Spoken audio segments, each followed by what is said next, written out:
다지아하오. 여러분 안녕하십니까? 꿈꾸는 중국어 제38강을 시작하도록 하겠습니다. 오늘은 중국의 명소 속의 두 번째 시간으로 중국의 수도인 북경에 대해서 말씀을 드리도록 하겠습니다. 북경은 현 중국의 수도일 뿐만 아니라 옛 여러 왕조의 수도였던 그런 도시이기 때문에 도시 곳곳에서 전통 문화유산을 만날 수 있는 역사 도시입니다. 북경에는 세계문화유산으로 등록된 곳만 무려 7곳이 있습니다. 한번 살펴보도록 하겠습니다.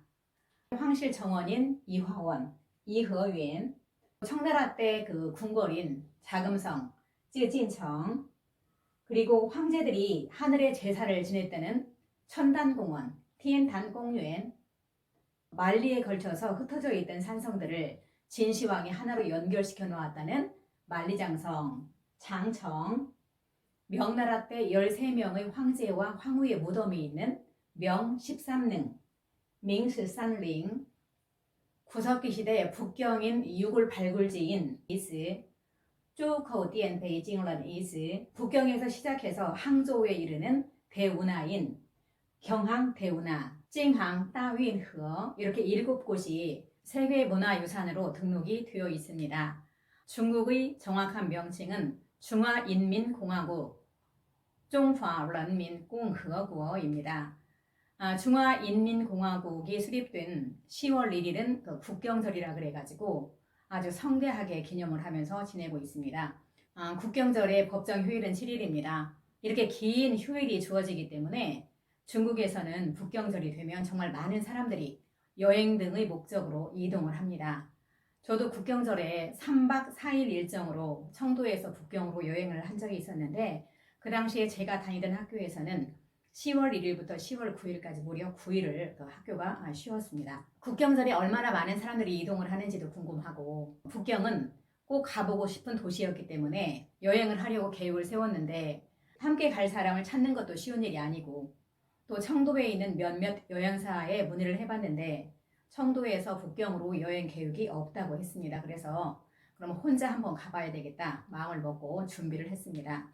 주변에 있는 사람들은 너무 많은 사람들이 이동을 하고 또 혼자 여행하는 것은 너무 위험하다며 가지 않는 게 좋겠다고 말을 했지만 이래서 못 가고 저래서 못 가면 도대체 나는 언제 북경을 한번 가보나 싶어서 그냥 가기로 마음을 먹었습니다. 다만 휴일이 시작되는 초에는 더 많은 사람들이 몰린다고 해서 10월 5일에 출발해서 10월 8일에 돌아오는 3박 4일 일정으로 준비를 했습니다. 먼저 다음에서 청도에 사는 한국인들이 모이면 칭한모 회원으로 가입을 해가지고 먼저 숙소를 알아보았습니다. 한국인이 경영하는 민박집을 알아내서 예약을 해 놓았습니다. 그런데 북경의 지리를 제가 전혀 모르기 때문에 혼자 여행을 한다는 것은 효율적일 것 같아서 민박집 주인에게 일일 투어를 할 수 있는 여행사가 있으면 소개를 좀 시켜달라고 했더니 한 곳을 소개시켜줘서 하루는 북경의 외곽을 관광을 하고 하루는 북경 시내를 관광하는 두 일정으로 예약을 해 두었습니다. 자, 마지막으로 청도에서 북경으로 가는 교통편만 해결하면 되는데 중국인들이 여행을 하면서 많이 이용하는 그 고속철도 까우티에를 예약해 두었습니다. 그리고 한 번도 가보지 않았던 그 청도의 기차역도 미리 한번 가서 둘러보았습니다. 10월 5일 이른 아침에 마음의 준비를 단단히 하고 청도 기차역으로 가서 까우티에를 타고 이제 북경으로 갔습니다.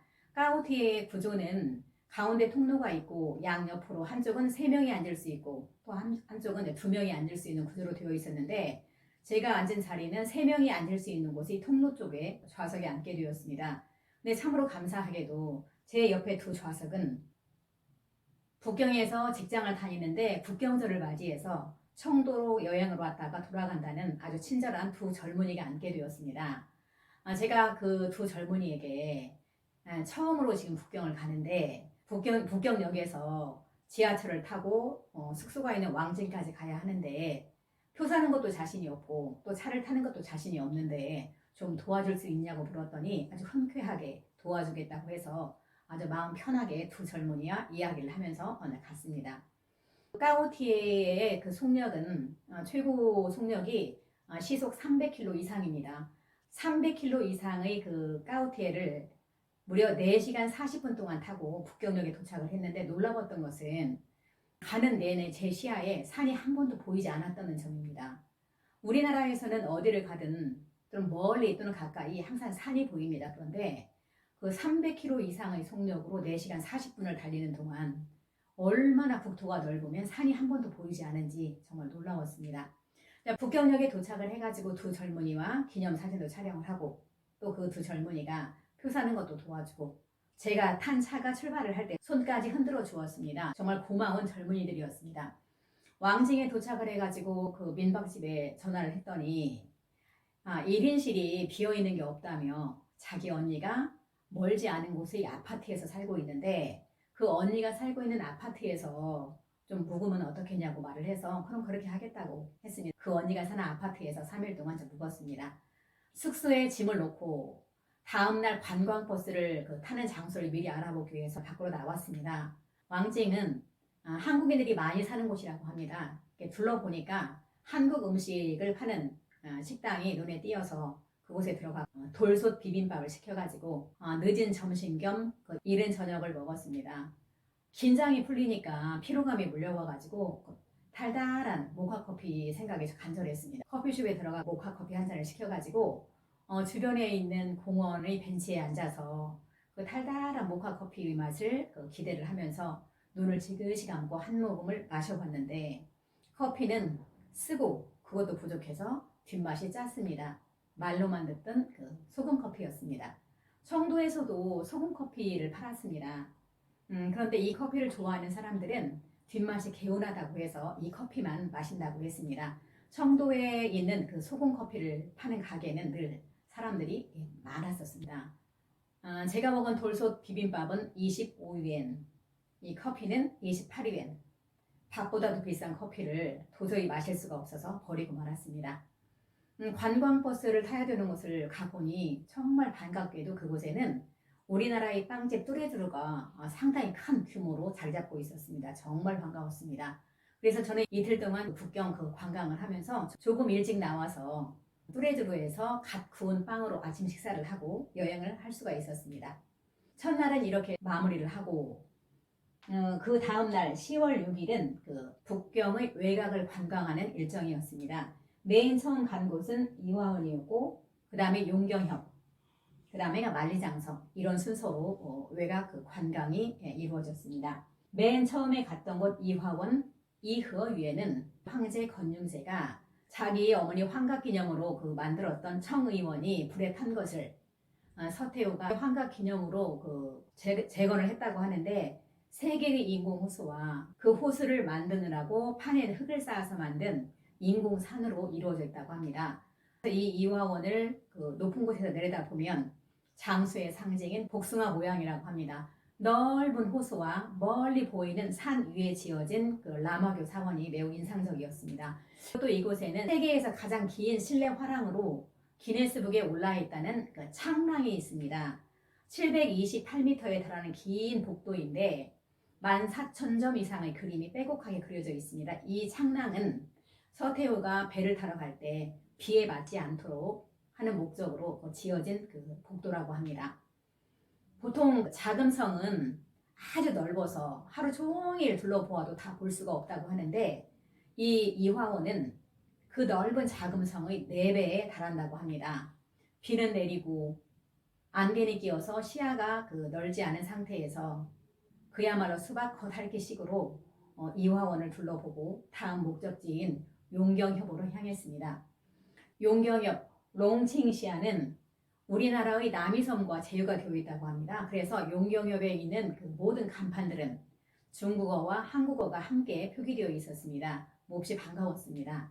그리고 용경협의 입구에는 황금빛 찬란한 아주 커다란 용의 조형물이 놓여져 있는데 그 용 입속으로 들어가서 에스컬레이터를 타고 꼬리 쪽으로 나와서 배를 타면서 주변의 경관을 둘러보게 되어 있습니다. 배를 타고 구경하는 주변의 산들은 대단히 아름답습니다. 그런데 이 산들은 우리나라 산처럼 이렇게 이어져 있는 산이 아니고 계림에 가서 봤을 때 대단히 인상적이라고 생각했던 산처럼 산 하나하나가 이렇게 분리되어 있었습니다. 그리고 또 이곳에는 번지 점프를 할 수 있는 곳도 있어가지고 배를 타고 지나가면서 번지 점프를 하고 있는 사람을 볼 수도 있었습니다. 이곳은 시내보다 7, 8도가 기온이 낮다고 합니다. 그래서 11월까지만 배를 타고 주변을 관광을 할 수 있다고 합니다. 이곳이 춥다는 말을 미리 들어서 준비를 단단히 하고 갔으니 망정이지 10월 초인데도 대단히 추웠습니다. 그 다음에 간 곳은 만리장성 장청입니다. 장청에 도착했을 즈음에는 빗방울이 제법 굵어졌고 그리고 안개가 몹시 많이 끼어가지고 가시거리가 10m라고 했습니다. 만리장성에 올라가는 입구는 3군데가 있는데 우리가 간 곳이 가장 높은 곳이고 그곳만 케이블카가 설치되어 있다고 합니다. 3분의 2 정도는 케이블카를 타고 올라가고 3분의 1은 걸어서 정상까지 올라가게 되어 있는데 케이블카에 탔을 때 나무 한 그루가 보이지 않을 정도로 안개가 짙게 끼어 있었습니다. 누가 저에게 당신은 만리장성에 가서 무엇을 보고 왔습니까? 하고 묻는다면 저는 비옷 입은 앞사람의 뒷모습과 미끄러져 넘어지지 않으려고 난간을 부여잡고 미끄러운 바닥만 열심히 보고 왔다는 말밖에 드릴 수가 없습니다. 비는 오고 바람은 불고 또 안개는 짙게 끼어서 사방을 분간할 수도 없고 또 게다가 사람은 많고 변변하게 사진 한 장을 찍을 수 없을 정도로 여건이 아주 안 좋았습니다. 그런 상태에서 만리장성을 둘러보는 것으로 첫째 날의 북경 외곽 관광은 마무리를 지었습니다. 다음 날인 10월 7일은 시내 관광입니다. 둘러본 순서를 보면 맨 첫 번에 북경의 전통 가옥인 사번, 스허유엔과 그 골목길인 후통, 그 다음에 천안문, 티엔안문, 그 다음에 자금성, 쯔진청, 그 다음에 경상공원, 징샹공유엔, 그 다음에 천당공원, 티엔탄공유엔, 그 다음에 짝퉁시장, 마지막으로 서커스 관람 이렇게 일정이 이루어져 있었습니다. 10월 7일도 마찬가지로 비가 보슬보슬 내렸습니다. 맨 처음에 간 곳은 사하번과 그 후통이었는데 골목길인 후통은 사람들이 끄는 인력거를 타고 이제 둘러보았습니다. 그리고 그 중에서 돈을 내고 볼 수 있는 비교적 보존 상태가 좋은 사하번을 둘러보았는데 사하번의 구조는 정말 좁은 정원을 가운데 놓고 동서남북으로 집이 한 채씩 있었습니다. 그런데 그 집은 규모가 작아서 집이라고 말하기보다는 부엌 달린 방 정도로 말을 하는 게 정확할 것 같았습니다.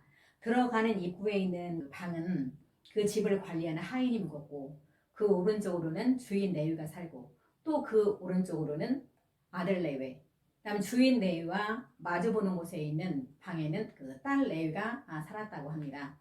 옛날 중국의 여인들은 시집을 가면 집에 올 수가 없었다고 합니다. 그래서 여유가 좀 있는 집에서는 딸을 시집 보내지 않고 사위를 돈을 주고 사다가 함께 살았다고 하는데 딸 레위가 머문 방이 서쪽 방이어서 딸의 남편을 서방님이라고 불렀다고 말을 했습니다. 두 번째 간 곳은 그 천안문, 티엔안먼입니다. 북경 지도를 놓고 천안문을 찾아보면 가장 가운데 있다고 합니다. 그리고 천안문에는 공산당의 창시자 모택동, 마오쩌둥의 커다란 사진이 걸려 있습니다. 그리고 아주 넓은 광장으로 되어 있는데 이곳에는 우리나라의 국회의사당인 인민대회당, 그 국가 주석의 직무를 보는 중남해, 쪽난하이, 그리고 그 마오쩌둥의 시신이 안치되어 있는 것들이 모두 모여 있었습니다. 천안문의 반경 5km 이내에는 천안문보다 높은 건물을 지을 수 없게 되어 있다고 합니다. 그 밖으로도 서쪽은 주로 관공서들이 모여 있고 또 북쪽으로는 사하번 같은 정통 북경의 유적들이 모여 있기 때문에 개발을 할 수가 없고 동쪽으로만 높은 건물을 지을 수 있도록 허용이 되어 있다고 했습니다. 그리고 천안문에서 문만 하나 통과를 하면 바로 자금성입니다. 쯔진청.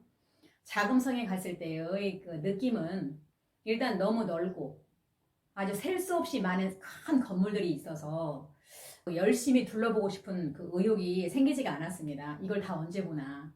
그래서 중요하다는 몇몇 건물만 둘러보고 그곳에서 멀지 않다는 그 경산공원, 징산공유엔으로 갔습니다. 경산공원은 자금성을 만들 때 쓰고 남은 석탄을 쌓아놓고 그 위에다 흙을 덮어가지고 만든 인공산이라고 합니다. 그리고 중국은 56개 민족이 모여 사는 나라입니다. 그런데 90% 이상을 차지하는 민족이 한족인데 한족의 마지막 왕조가 명나라라고 합니다. 그래서 명나라의 그 마지막 황제가 나라를 지키지 못했다는 자책감으로 경산공원 입구에 있는 한 나무에서 목을 맸다고 하는데 그 나무가 죽자 종류가 같은 나무를 심어놔가지고 지금도 볼 수 있게 되어 있었습니다. 경산공원 정상에 올라가 보니까 정말 끝이 보이지 않게 넓은 자금성이 눈앞에 펼쳐져 있었습니다. 정말 장관이었습니다. 그래서 우리는 그곳에서 마음껏 사진을 찍고 다음 장소인 천단공원 티엔탕 공유엔으로 향했습니다.